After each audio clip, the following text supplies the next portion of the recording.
Conforme prometido, então, pessoal, parte 2 da aula de equações exatas. Então, essa vai ser referenciada como videoaula 6B. Essa parte 2, então, inclui os exemplos. A parte 1 incluiu só a teoria. Vamos lá. Começando com esse exemplo aqui, eu tenho essa expressão de uma equação na forma de diferencial. Eu não sei se essa diferencial é exata, tá? Veja, aqui tem uma função de xy. Aqui tem uma outra função de xy, a primeira vezes dx, a segunda vezes dy, somando igual a zero. A função que está multiplicando o dx eu vou chamar de m de xy, a função que está multiplicando o dy eu vou chamar de n de xy. Ora, eu gostaria de saber se essa função admite, se este campo aqui admite um potencial escalar φ, ou seja, uma função cujo gradiente seja exatamente mn, tá? Para isso, eu vou testar se a condição de existência desse potencial está satisfeita. Como é que eu faço? Eu tomo a derivada parcial desta m em relação a y, tá? Veja que eu derivo a componente do campo que multiplica dx em relação a y. É isso mesmo. Presta atenção nesse detalhe. Tudo que depender de x, então, aqui nessa expressão, eu vou tratar como fixo, como constante. Então, e elevado a x é constante, vezes seno y, a derivada e elevado a x cosseno y. Menos 2xy vai dar menos 2x, que é como se fosse uma constante. A derivada de 3 é zero. Beleza. Está aqui a derivada parcial de m em relação a y. Agora eu vou tomar a derivada parcial desta n em relação a x. Atenção que n é a componente do campo que multiplica dy, e eu tomo a derivada parcial em relação a x, tá? É trocado. Então derivo aqui e elevado a x vezes cosseno y, vou derivar em relação a x. Cosseno y fica fixo como constante, a derivada da exponencial é ela mesma. A derivada de menos x quadrado em relação a x é menos 2x. A derivada de menos 1 é zero. Portanto, as duas derivadas parciais aqui são iguais, que me garante que a equação é exata e que o potencial que eu estou procurando existe. Ótimo. Como é que eu acho esse potencial agora? Eu uso a condição que define o potencial, que é essa condição de gradiente. O gradiente do potencial tem que ser igual a mn. Vamos abrir essa condição aqui. Essa condição, na verdade, são duas equações. Significa que o potencial tem que ter a derivada parcial de φ em relação a x, a primeira componente desse gradiente, tem que ser igual a m, cuja expressão é dada, é essa aqui, é a que define a equação. A derivada parcial de φ em relação a y, a segunda componente do gradiente, tem que ser igual a n, cuja expressão também é dada lá, que também define a equação, é essa aqui. Então eu tenho essas duas condições que o meu potencial φ tem que satisfazer. Eu vou começar pela primeira. Como é que eu satisfaço a primeira equação? Então eu preciso de uma função φ cuja primitiva em relação a x, ou melhor, eu preciso de um potencial φ cuja derivada em relação a x seja m. Então eu vou procurar uma primitiva de m em relação a x só, ou seja, eu vou tomar uma integral indefinida aqui, um processo de primitivação. Olha lá, escrevo a expressão da m aqui e vou integrar em relação a x. Isso aqui é a parte mecânica. Então, o que você vai fazer quando você integrar em relação a x? Onde tiver função de y, como eu estou integrando em relação a x, eu considero como constante, fixo. Então, aqui eu tenho uma constante vezes exponencial de x. A primitiva é a exponencial de x vezes essa mesma constante. Eu tenho menos 2xy. 2y é constante para x. Então, a primitiva é x quadrado vezes y. Tá?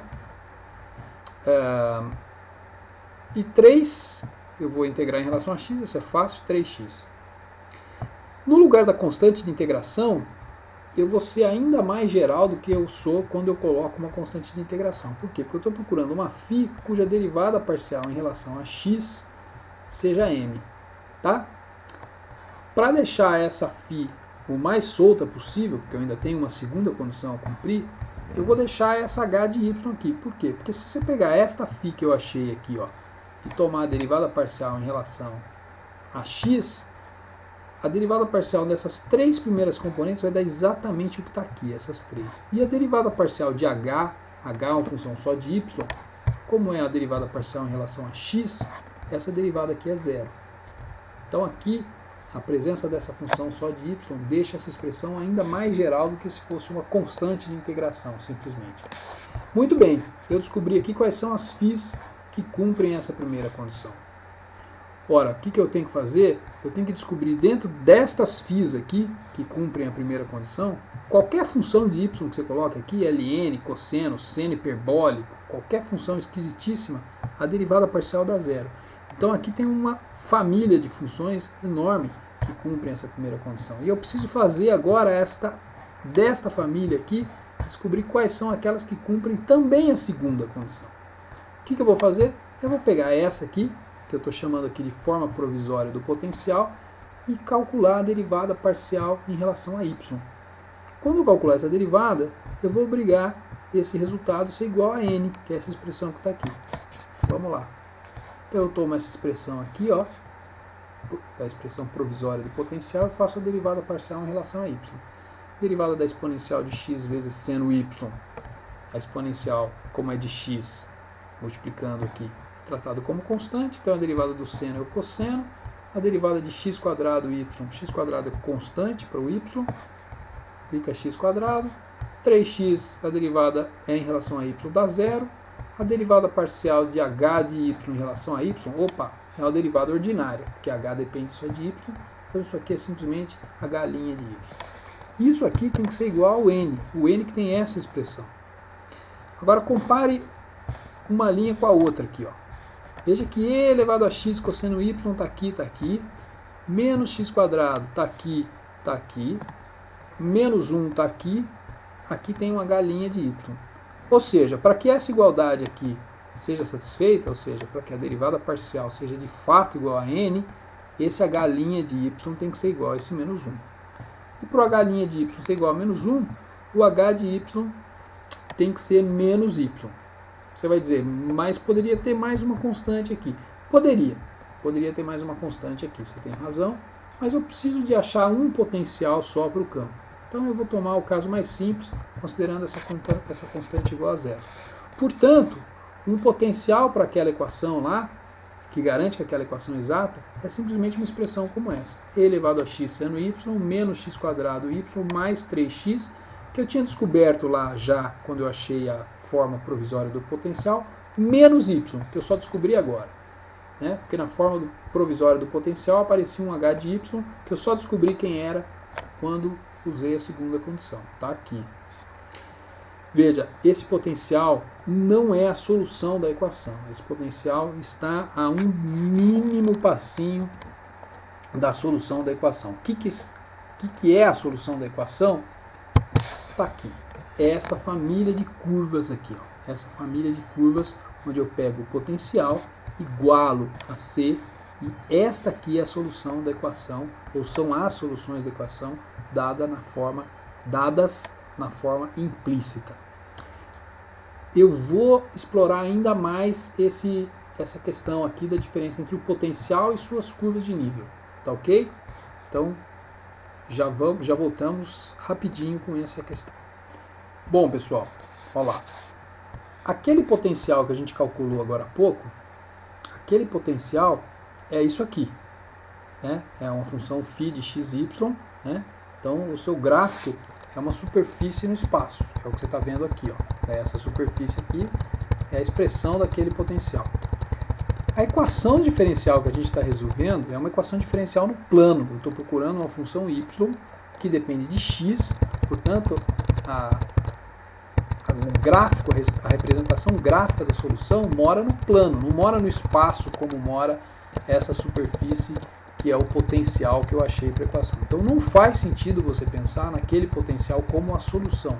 Não cometa esse erro, esse é um erro muito comum de querer escrever o potencial como se fosse a solução da equação, porque é um potencial que te dá trabalho algébrico de calcular. Tá? Não é o potencial que é a solução. O potencial é essa superfície tridimensional que vai permitir você encontrar a solução. O que é a solução? A solução são as curvas de nível desse potencial, que é o que eu vou mostrar a seguir. Tá aí. Aqui estão as curvas de nível do potencial. Então é φ de xy igual a C. Né? Eu faço isso aqui pegando a expressão que define o potencial e elevado a x seno y menos x quadrado y mais 3x menos y, faço igual a uma constante c diferente para cada curva traçada aqui nesse desenho, tá? Eu vario a expressão da constante, tá? Coloquei aqui junto para você ver o campo de direções que é determinado pela equação diferencial, para você ver aqui como as curvas integrais se acomodam nesse campo de direção. Então essas aqui são as soluções da equação diferencial. Veja como geometricamente, dimensionalmente, essa questão é coerente aqui, tá? A equação exige uma solução que seja uma curva plana, e quando eu tomo as curvas de nível do potencial, as linhas equipotenciais, eu estou dentro dessa condição. Essa próxima figura aqui, tenho as curvas equipotenciais, as linhas equipotenciais, junto com o campo plotado. O campo, não o campo de direções, o campo de vetores, tá? O campo MN. Perceba o seguinte, a menos de escala aqui, eu acho que a escala está razoável, os dois eixos teriam que estar na mesma escala exatamente. Você percebe o seguinte, o campo de vetores, o campo MN, que define a equação, olha só a relação dele com cada curva aqui, ó.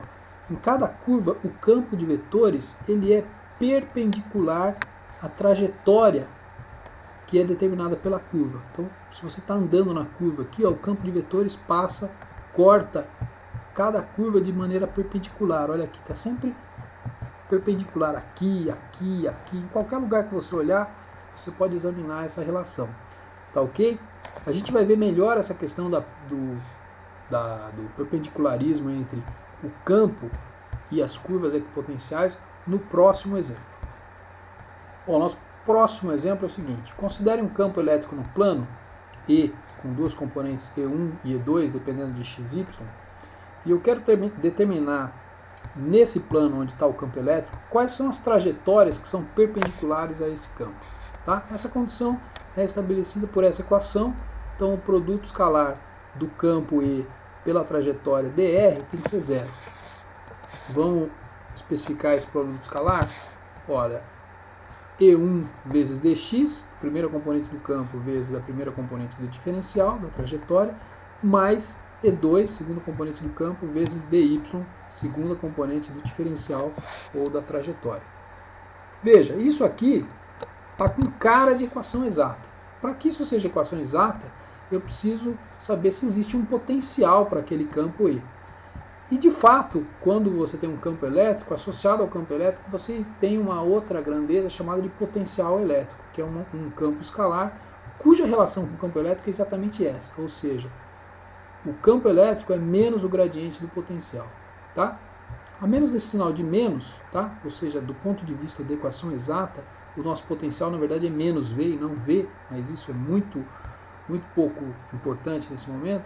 Eu garanto que a equação lá é exata e que existe o potencial está aqui, né? Ótimo, porque quem é solução da equação exata são as linhas equipotenciais, ou seja, eu acabo de mostrar que as curvas para os quais o potencial é constante são exatamente as curvas cuja trajetória é perpendicular ao campo elétrico. Vamos ver também uma representação gráfica dessa situação.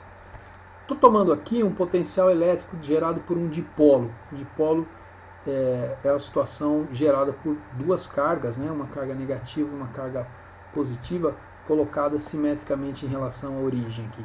Então o campo, o potencial elétrico, ele tende a infinito à medida que você se aproxima da carga negativa, tende a menos infinito à medida que você se aproxima da carga negativa. Repare, este potencial é uma superfície tridimensional, tá?